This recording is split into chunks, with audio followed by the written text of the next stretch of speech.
Welcome to the show, everybody. Today I've got a great guest. His name is Pete Macadam. He is a former caddy out at Sankaty Head in Nantucket. I had the pleasure of meeting him when I was out there caddying for Andrew at the U.S. Mid-Am. He has gone through the Caddie Camp out there. It's one of the few remaining ones in the world that, if I'm not mistaken, he can tell us a little bit more about that. He's a current junior out at Penn State University. He's going through the golf management program and has spent the last couple summers working out at Martha's Vineyard at one of the courses there. Just a stand-up guy. When I met him, I knew instantly that I wanted to have him on the show. He's got some great stories that he can tell and give you a bunch of information about the Caddie Camp, which I think is a really unique thing that they have going on out there. So thanks for tuning in, and I hope you enjoy this episode.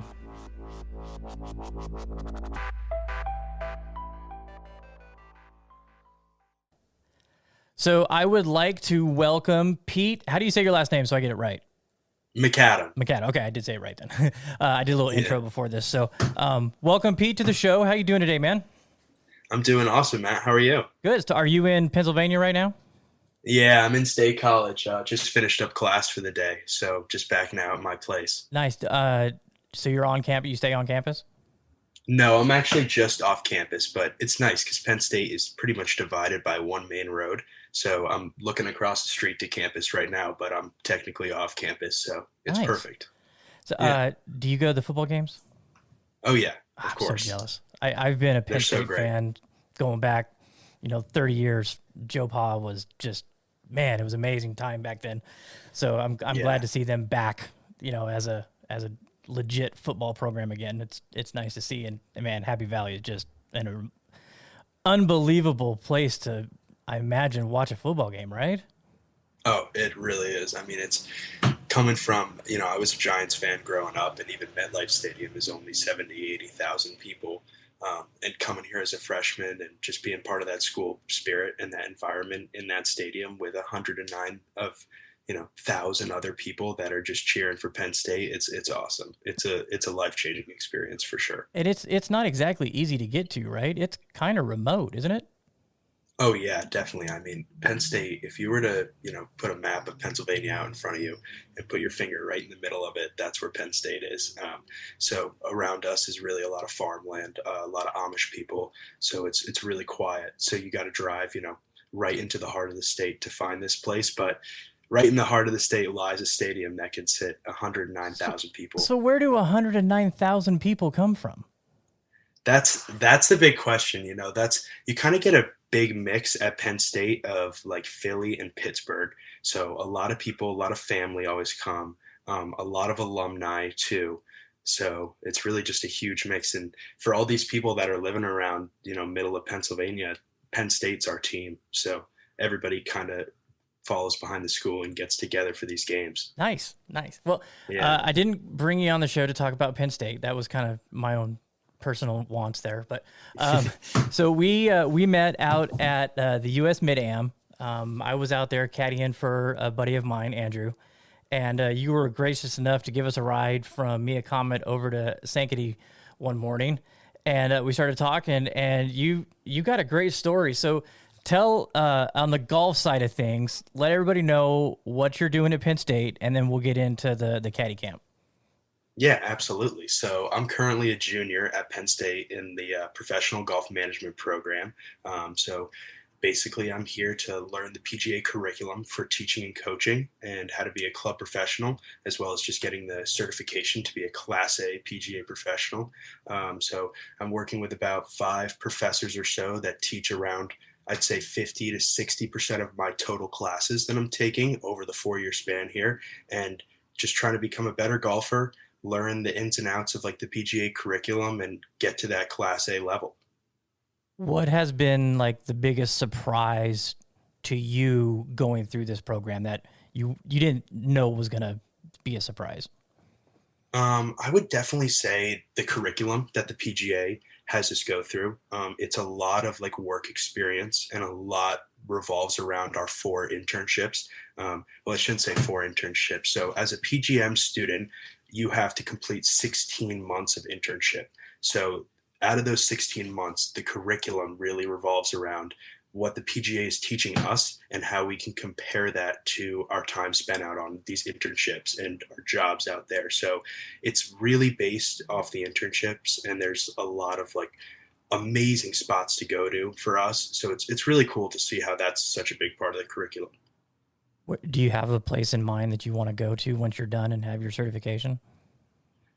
I don't really, and I'm trying to stay open-minded with that because I know there are so many great golf courses out in the country and so many great pros to work for. So I'm just gonna stick with my gut, which has really just been following the recommendations that the clubs that I have worked for have given me.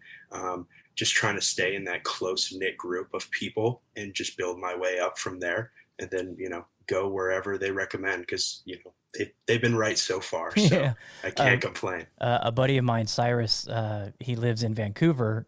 He's a PGA professional. He went to Orlando for the schooling and actually went to China.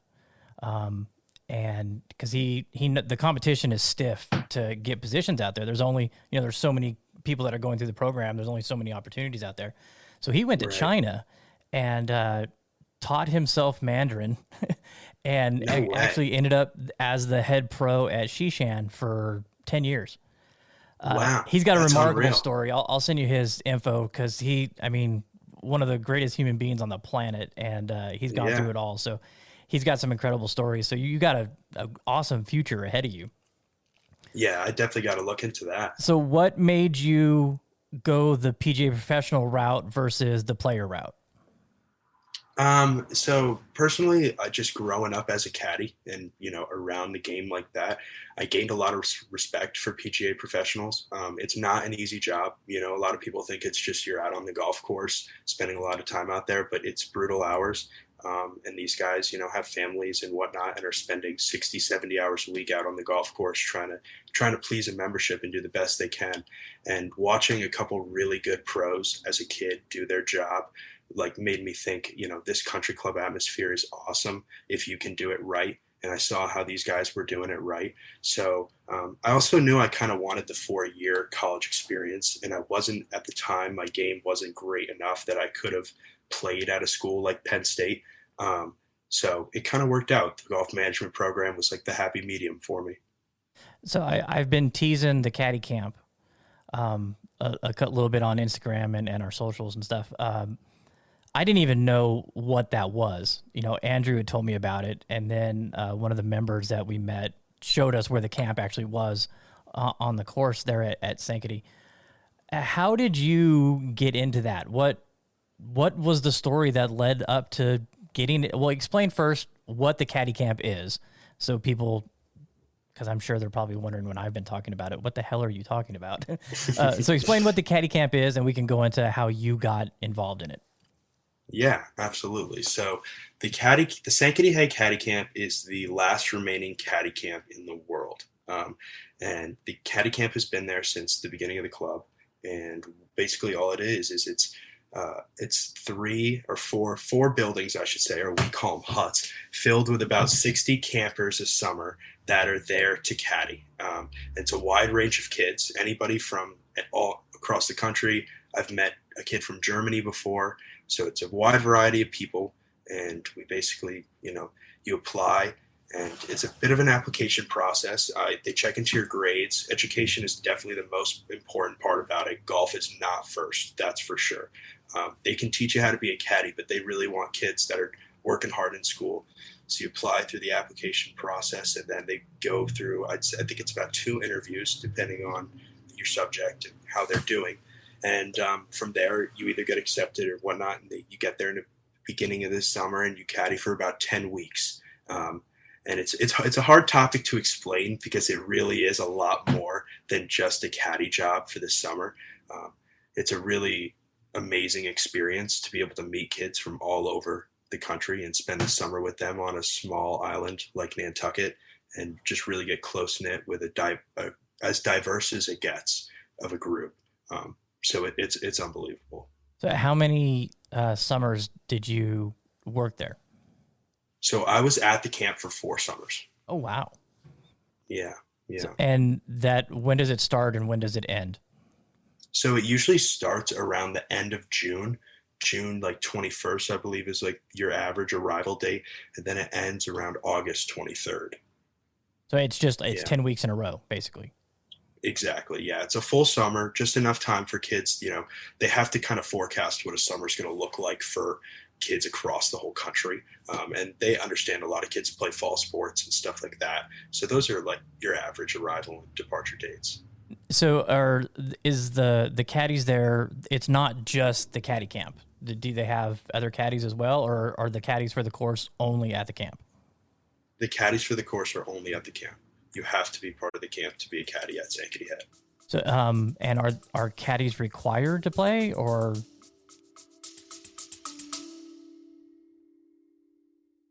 We're Nish and Chris, two very amateur golfers on a quest to play the top 100 courses in the UK and Ireland, after Chris set this challenge on a drunken Saturday night in my kitchen.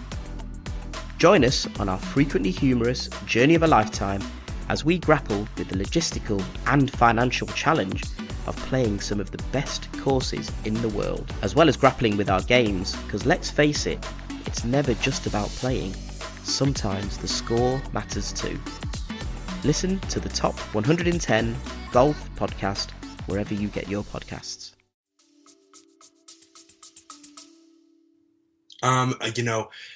COVID is the factor on that now. But when I was there, yes, caddies were required until 3 o'clock. So is that the season for the course? Basically, just those 10 weeks, or it got to be open longer than that, right?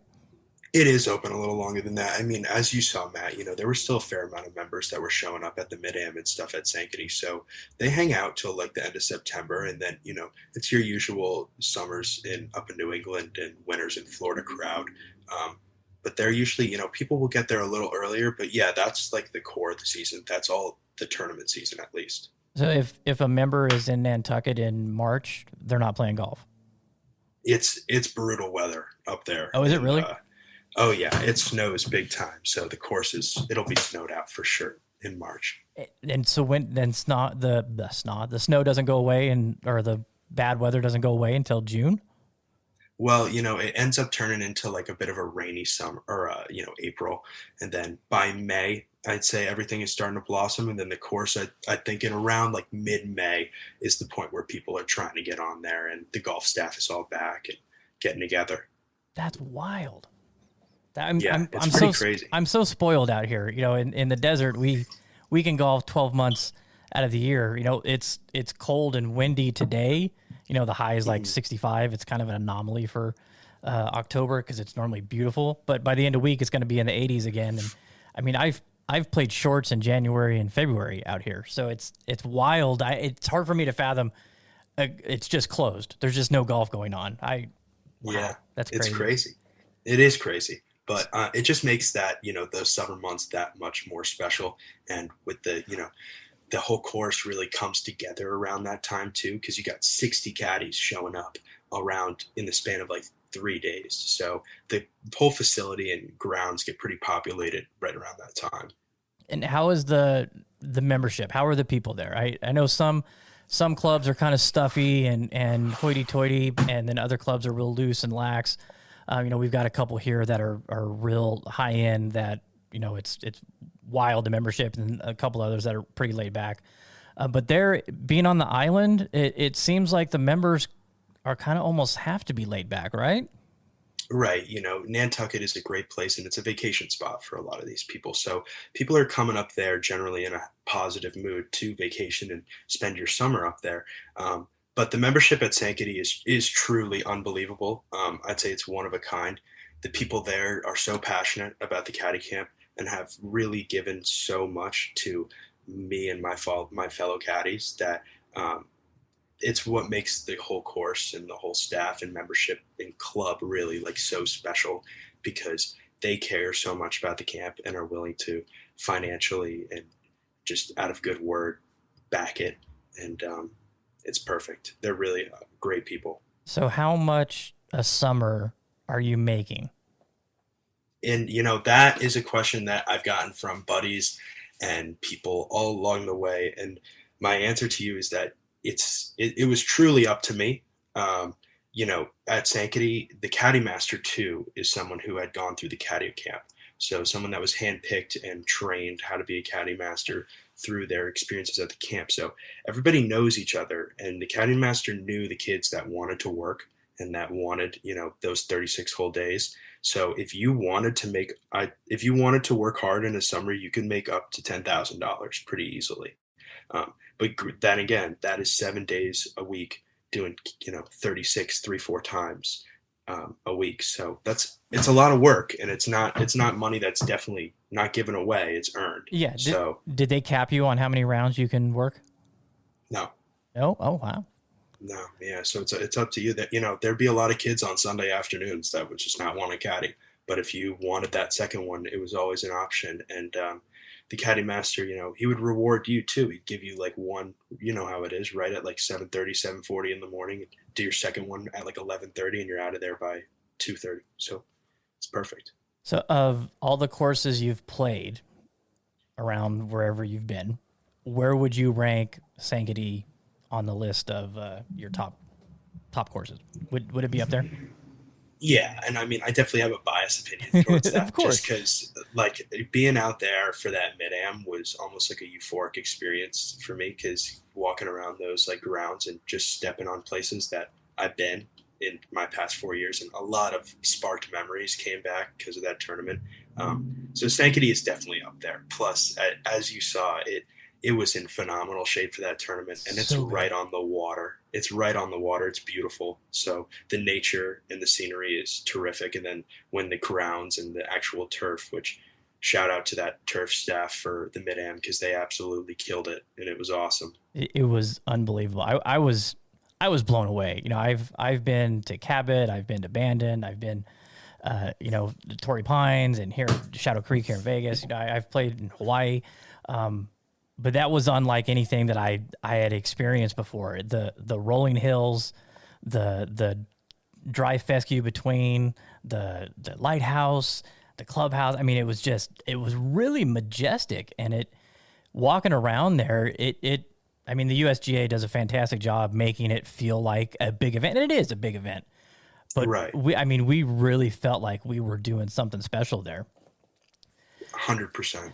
So the weather conditions kind of flipped for us, right? We had Saturday or Friday, we had our practice round out there, and the wind was coming in from one direction. Like number one, people were hitting fairway woods into the bunker on one. And then come Sunday, the wind shifts, the weather changes, and people were hitting drivers, 60 yards short of that bunker. They were landing and stopping, and Andrew and I had a couple conversations where like the only protection for this place really is the greens and the weather. Cause it's pretty much right out in front of you. I don't think there's anything that was like shocking, maybe number 5 a little bit because how it disappears over the hill. But, the weather really changed that golf course, and I thought that was neat. So what's some of the wildest conditions that you've seen out there caddying? Well, I was happy with the weather changes that we saw in that tournament, and it made it tough for those guys. Absolutely. But that is exactly what you said. It makes that course unique. The weather is what changes that course and makes it tougher or easier on a day-to-day basis. But I have seen a lot of conditions out there. I remember it was my first year at the Caddie Camp, and it was pouring one day, pouring outside. And I don't know if you remember the 17th hole right before the green on like the approach has that huge hill. Yeah. And 17 we were all killed sitting me. up there. It killed me. Yeah, right. Right up the hill. As we get to 16, I was telling the guys, I'm like, oh man, I say, hey, I don't know if you heard this, because one guy was pushing, he had a push cart. I said, I don't know if you heard this, but Andrew said I could hop on your cart and you can push me up 17. That is a hole, man. Oh my God. It's brutal. So the water that piles up down there is always something that those guys are working on in the mornings and getting rid of. And the kids had told me that the previous year, I wasn't there at the Caddie Camp, but there was a hurricane, and they closed the course for the day, and the guys all went out and were doing like slip and slide down all of 17. They had the whole Caddie Camp. You could literally go the whole way. It's like, a couple hundred yards. It's absurd. But yeah, I've seen that, and I also worked turf for one summer at Sankaty too, following my time at the Caddie Camp, and I was always in the bunkers and stuff, cleaning them up after huge pours of rain, and that there's so many undulations at that course that the water will really wash out areas. So weather is a huge factor. Okay, so let's hear a good story. Let's one of your most memorable moments in your 4 summers there. You don't have to name any names, but just let's hear a good story. Yeah, absolutely. I can do a couple of good stories here. Um, so at the Caddy Camp, there's a lot of team sports is a big thing, and it's something that we all would do together. And basically, the way it works is at the Caddy Camp, you get there in your first year, and the camp is not by rank at all, but you get there and you're labeled what you are. You're a first year, and you go first year, second year, third year, and then the kids that get picked to be captains are kind of in charge of the huts. So there's 10 kids in a hut, 10 campers total, or sorry, 10 bunks, and there's 20 campers in there. 3 of the guys that are in there are captains. So they're in charge of like the day-to-day operations. Every morning there's an inspection. So kids have to clean up all their stuff, and they have to put it together, fold it. Folds always have to be facing out. And one of the guys who runs the camp comes through and he scores our inspection every morning. And you have to like get in your collared shirt, tuck it in, stand with your hands behind your back, like next to your bed and stuff like that. But it taught us all to be clean. And Oh yeah. a good buddy of mine who I won't name his name, but he was at the Caddy Camp for the same amount of time as me, wasn't necessarily like the cleanest kid. And during these inspections and stuff, he would just try and like sneak stuff around, like hide stuff in the rafters and like socks and stuff everywhere, and like hang it in the closets and stuff that we had in our bathroom and whatnot. And one day, our the assistant to the camp, the assistant director, was coming through and doing the inspection, and he put his head up in the rafters and saw like a little piece of his sock and touched it and like pulled it down, and with it came like my buddy Tommy's whole laundry basket, like right on top of him. And for something like that, where they knew he was just trying to like weasel his way out of that, I'm pretty sure they made him weed in between the bricks for the rest of the day, like just to get his act together. But yeah, there's we also, the team sports and everything that were part of the Caddy Camp were some phenomenal nights, because we'd play like football out on the fairway, and the sunsets that you get out there in the summertime are just unreal. So we're playing football out on this beautiful golf course and just running around having a blast. So my best memories from that camp and best stories I can tell are like the little moments. Like what comes back to me now and like what I really think about all the time are like the little things like that, like the little stories that just make a difference. Man, that's so much fun. So how many guys do you still keep in touch with? I'm in a couple big group chats with some guys, but I'd say there's probably like revolving around the mid-am, a bunch of us were talking. I was kind of the guy on the ground there, just sending them a lot of footage, and everybody wished they could come, but it's tough. We're all older now, and a lot of the guys that I went to the camp with are now out of college and working full-time jobs, so not all of us can make it back. And I'd say still keep a really close contact with about like 25 guys. And all of us are still in touch a bit. That's awesome. That's so good. I love it. What is like, so you got 60 guys there. What's the general like direction the caddies are going? Or is it school?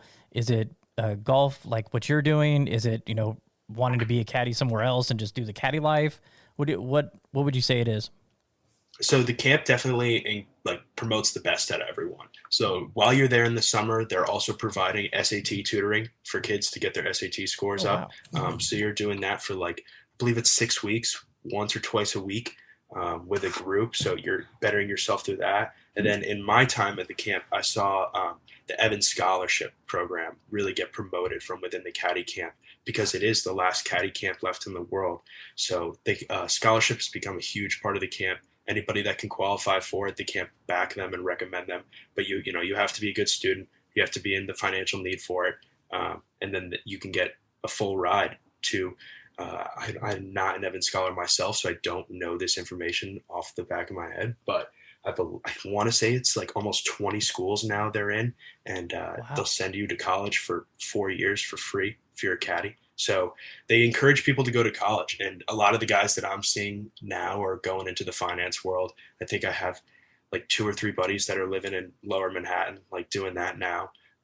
So it's a lot of guys that are trying to chase down the same connections that we were caddying with. It's trying to get back to these same people and use the hard work that they put in those years now is helping them out. So That is so cool. there- I had no idea it was that much education based. That's so good to hear that they're, backing them and want, it's not just, oh, you're living, it's not just a party. It's work. It's not at all. It is, the new director, Dave Hinman at the Caddie Camp, has done an awesome job making the Caddie Camp a zero tolerance policy kind of place. There's no hazing, there's no partying, not to that degree. And it's as it should be, because it's a lot of these kids are young, it's like 14 and your older kids that are there right around that 21 age. So when you're on your way out of the Caddie Camp, you're kind of getting ready to go to college and, move on with your social life. So it's perfect. You learn, so much in those 10 weeks out there, just caddying and getting to know other people and focusing on school. Okay. So how many times did you get to play the course? So the way it worked is we could play rec golf on, I believe it was Monday nights. So we could go out and play then. If a member asked you to play, you could play then as well.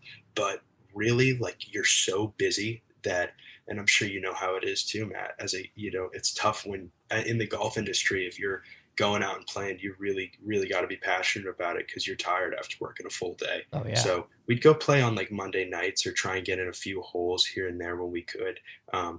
They had a rule there that if you were under a 10 handicap, you could go use the back of the range. So just so it wasn't flooded with people and keep the range decks nice. So I was grateful to be in that position when I was that age, so I could go and practice need be and just putt, spend more time out on the golf course. But a lot of fun nights on Monday nights. We'd go out there and play, and we'd have dinner at 6:00 every night. So after then, we could only get in so many holes, right around, only have like an hour and 40 minutes to get in as many as you could. But we'd turn on our flashlights and play at night, try and play as many holes as we possibly could. Okay, what is at the back of the range that they don't want people hitting? Because the wind changed on Sunday, and they're like irons only, which, yeah, I was like, wow, this is kind of like a big event. Nobody can hit fairway woods or drivers. What's back there? So Sankaty, just being such an old course, has a smaller driving range from, back in the day, the equipment was just different. So their range at the end there, that thick bed of woods is only around like 10 yards long, 10 yards wide, I should say. So these guys smoking drivers could get it over and put it into the road pretty easily.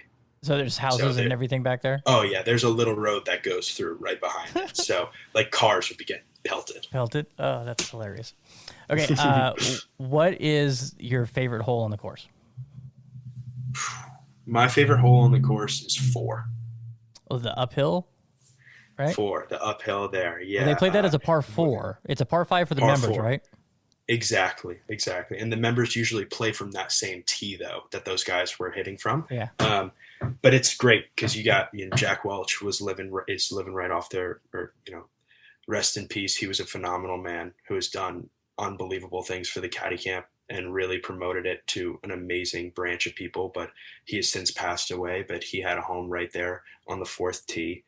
So that was always something special for us caddies going by, because he'd be out in the morning sometimes, or he'd have his dogs running around. So it's always just like something that puts a smile on your face, make that hole go a little bit faster, and enjoy the moment. But that hole, the combination with the lighthouse in the picture. Oh, and that green complex with the bunkers surrounding it, it's just ridiculous.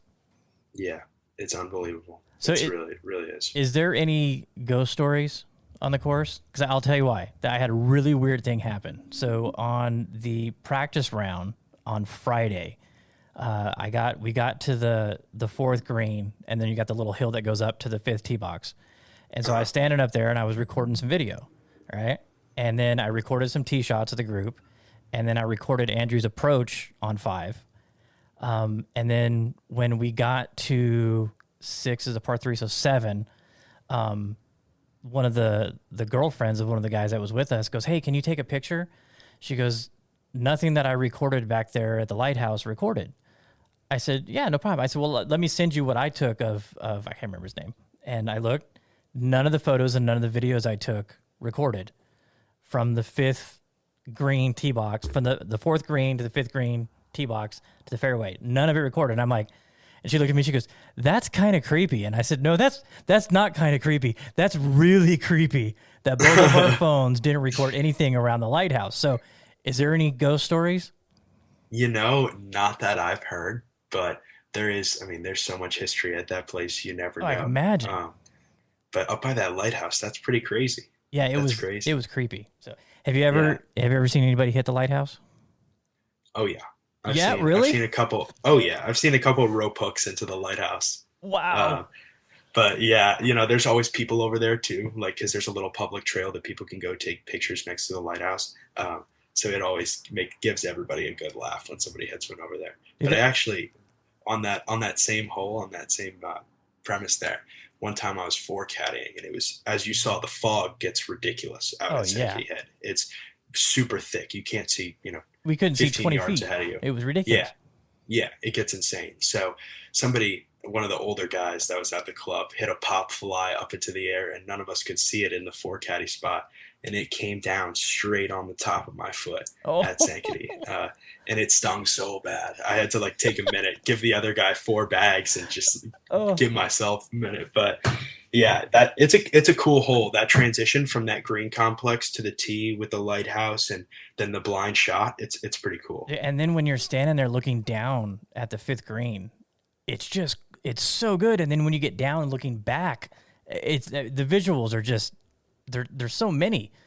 It's crazy. I love looking at. You can look at the same thing. Yeah, the one green looking back at the clubhouse with the clubhouse up on the hill was just outstanding. The 9 green complex was, ridiculous. The level that sand is below the green, and it's domed like that. I was like, man, it was such a really neat golf course. So cool. So cool. And, the restoration they did to the course a few years ago that Jim Rabina did was huge for the golf course. And it really brought it back to those original plans and how it's supposed to be played dry, firm, and fast. And it's crazy to think that they were all working on that in my last 2 years at the camp. And then I came back it's only been a few years, and I came back and they've really nailed it. They've brought that place back to exactly their original plans. So did it used to play a lot softer? It was a little bit softer. 11 was a hole that they changed a lot, and I like it. I liked how they played it as a par 4, honestly, in the tournament, and they normally play it as a 5 for the members. But it's a challenging par 4, and it's a cool one too because it's a risk reward hole scenario like that with a tough green complex as well. So that hole, especially playing dry and firm and not that original softer turf that they had, it's definitely better in my opinion. And 12 was insane because that was playing, I think, 240 on Sunday. It was 240 dead into the wind, and wow, I was just wow. There's some really good golf holes on that course. Super cool. And they included on that 11 restoration was that, for anybody listening, the approach coming in on 11 green is all mowed down to your average fairway approach height, but they have it surrounded behind the green to about, I'd say it's maybe 20 feet, 30 feet worth of turf there, but it feeds into the next tee box. Yeah. So it's awesome. The USGA was able to put pins from anywhere from 240 down to the in, it was cool. It was a really neat transition because you're walking off the green and it felt like you were instantly on a tee box. Yeah, it was so cool. So super awesome. Let's get into your golf game a little bit. Yeah. What's your current handicap? So I'm not actually keeping a handicap right now. I just passed my player ability test this past Thursday. Congratulations. Actually. Thank you. So in school right now, it's kind of challenging to keep a handicap, especially with the change in seasons at Penn State. Because when it comes to wintertime, we're really, we're playing golf up here in our GTRC, which are coaching and teaching research center, excuse me, but it's a sweet little indoor lab that we can use, which is huge for us because it really does snow here hard in the winter. So I don't keep a handicap right now, but I'd say I'm playing to about a 5. Nice. Is fair. Yeah. So, was that your first time taking the player test? It was not, actually. It was my third. The playability test, for anybody that doesn't know, is a 36-hole test that you have to take in order to graduate in the PGM program, as well as you have to pass it if you want to become a PGA pro. And it's a target score based on the slope of the course. So at the Penn State golf courses, you have to shoot a 157. And playing 36 holes is tough. It took me a little bit of a mental thing too, to be able to really lock in for 36 holes and keep up the consistency for that long. But it just took practice. So did you do it all in I had one to day? give it a couple of tries. Yeah, it's back to back. Back to back? Back to back. So luckily it was awesome. I got out first group as a twosome. We were able to fly. So Nice. We did the first one really quick. Yeah, it was perfect. But the PAT is tough and definitely something that I had to work on. But I've always known that my game isn't the best part of my golf resume, I'd say. It's definitely something that I try and work on as much as I can. And, I hope to continue to get better as I continue to work in the industry. But, I definitely love the challenge of the PAT and just trying to pass that test. So it's based on the slope of the golf course? Yeah, the slope rating. So it varies from different courses from around the country, or do they try to keep it pretty consistent? It ends up being played at the same sort of places in your section, whatever section you're in, but it does vary. I know a buddy who was down in Mississippi played, and he had to shoot I think it was 159, which that's 80-79. That's pretty doable as an avid golfer. So we were all blown away by that, where here it's a little tougher, 80-77 or whatever you need to do. But so it does change. What's the elevation there at Penn State? I'm not sure. I don't think it's all that much. The course itself is pretty flat. Yeah. It's not too hilly, no. But there are 2 different courses at Penn State, the blue and white course. So we have 36 holes. Yeah, have to do the blue and white, right? So all right. So it's awesome. What's in the bag? Let's go through your bag. What are you gaming? Yeah, absolutely. So I'm playing SM6 wedges still. They're a few years old, but they're like my trusty clubs at this point. I'm sure avid golfers can vouch for wedges that you've had for a long time. Absolutely. So they just feel good for me. I only play 2 wedges, and then I have pitching wedge through 5 iron in the 716 AP2 with C-taper lights on them. I swing a little bit heavy. I'm a bigger guy, so there's the perfect shafts for me. But I love those irons. I'm a short or a wedge and pitching wedge 9 iron kind of guy. Or my low irons my high irons are the best for me. But besides that, I got my 3 and 4 iron are the 716 TMBs, which are the driving iron that Titleist came out with. That was their first gen model too. They're awesome. Still love them. And then besides that, I play a 917 hybrid. That I love it. Another consistent club. A hand-me-down actually from John Tamburo, he's the head professional at Catanza Golf Club. He gave that one to me when I was a caddy at Sankaty. He was one of the only lefty assistants I had seen come through that place when I was there. And I was fortunate enough to get an old hybrid from him back then, which was so cool. So I still play that. Yeah. And then let's see. I don't play a 3-wood as well. Don't play a 3-wood. At Sankaty, as you saw, and I was at Vineyard Golf Club these past 2 seasons. So the wind is such a factor that I'm either hitting my hybrid up into the air and letting the wind take it, kind of like a 5-wood play almost, really, or I'm hitting a 3 iron into the wind and keeping it low. So it's a lot of, different ball flights, or I'd say are a huge thing at Sankaty and at Martha's Vineyard on the islands at Vineyard Golf Club. And then my driver, I play the original Sim driver, which I love it. See, Jeremy's one of our co-hosts. We give him crap all the time because he's a Titleist FootJoy Vokey fanboy. Okay. And so you were Titleist all the way through until you got to the driver. Why no Titleist driver? What's up with that? Well, I've actually heard awesome things about this new TSI 4. It's their their tour model, you know, their players model, and I've heard it's unbelievable, like super workable and just an awesome like head and looks really good face on. But Vineyard Golf Club is a big tailor-made spot, and when I saw this new sim driver my first year, I really liked the look of it, and I played the older Sim 2. I forget what generation it was, but it's the one that had like that neon green writing on the bottom, you know, with like the carbon fiber print head. Yeah. So I was playing that one for a while, and then the sim came out, and I just heard awesome things, and I was like, I think I should get I'm gaming one. the new sim right now, so Yeah, they're awesome. It's a good club. All right, what's the putter? The putter's a old ping answer, an old hand-me-down ping answer from another old assistant, a guy named Eric Smith, who's out in California now, but he gave that putter to me. So I'm left-handed, and my parents had always kind of put golf on me. So if I wanted new clubs, if I wanted new balls, shoes, shirts, whatever, you know, go caddy and pay for it, you know, get it right through then, and got a caddy discount too. It was almost, you know, they were teaching me the right lesson. And so as a lefty kid golfer with no money before I started caddying, I was pretty much living off of, you know, assistants hand-me-downs. And now as a caddy college student with, again, no money, I still find myself living off of assistants' old clubs, which is great because it's a small group of us lefties that are around and know each other. So whatever people are willing to lend me, I'll definitely try it out. And if it works for my game, I'll use it. So the putter is the oldest hand-me-down. I think I've been playing that since, like almost like 2014 now. Oh, geez. It's been repainted. I change putters too frequently. Way too frequently. It's not a bad thing. I mean, they're toys. They're definitely toys. Though. I've probably got 20 different putters that I rotate. What do you like? I like a blade, but I like a wide blade, a wide body blade.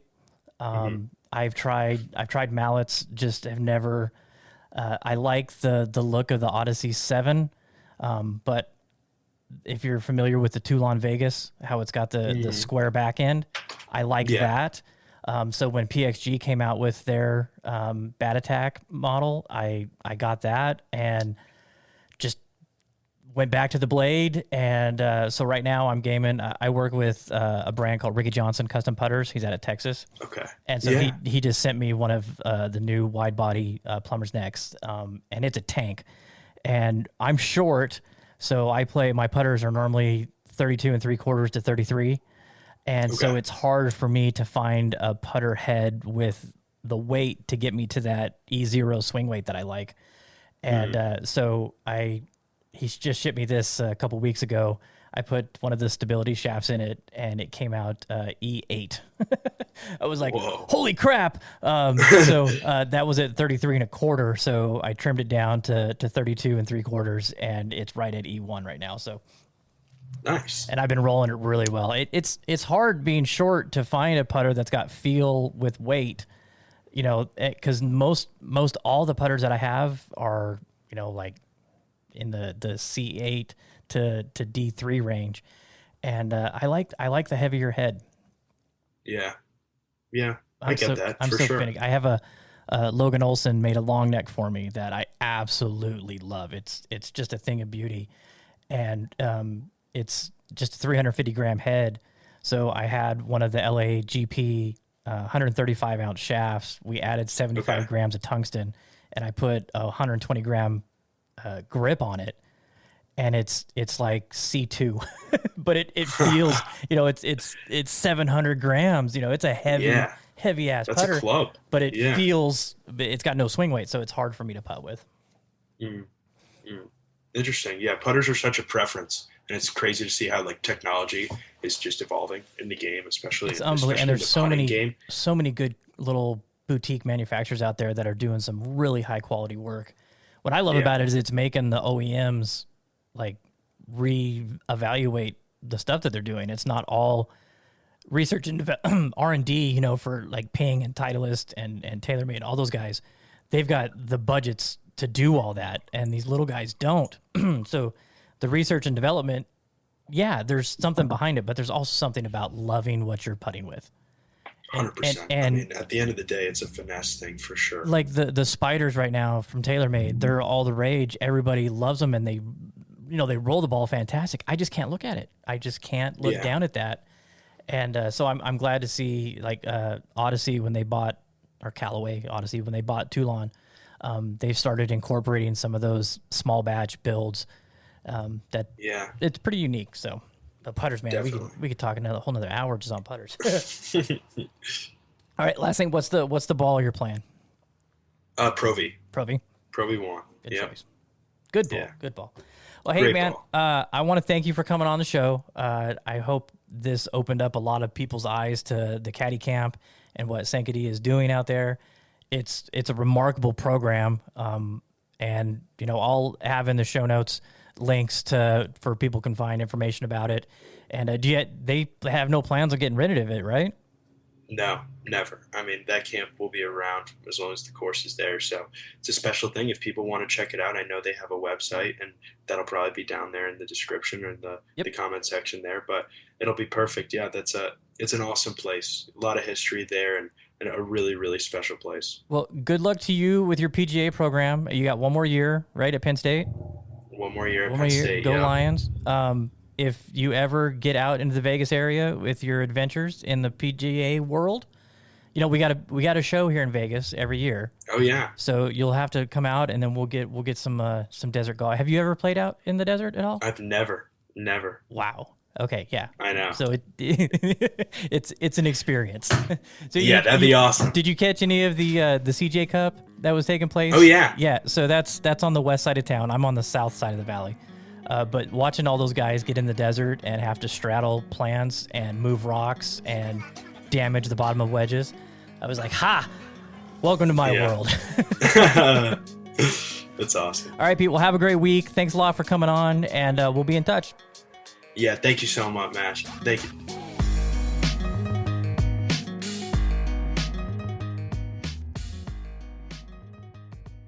Hey, I'm Bob West, your Vegas golfing real estate agent. Over the course of a 4-hour round, I can help you with some tips to lower your scores. I can also help you with your goals when it comes to buying or selling a home anywhere in Las Vegas or Henderson.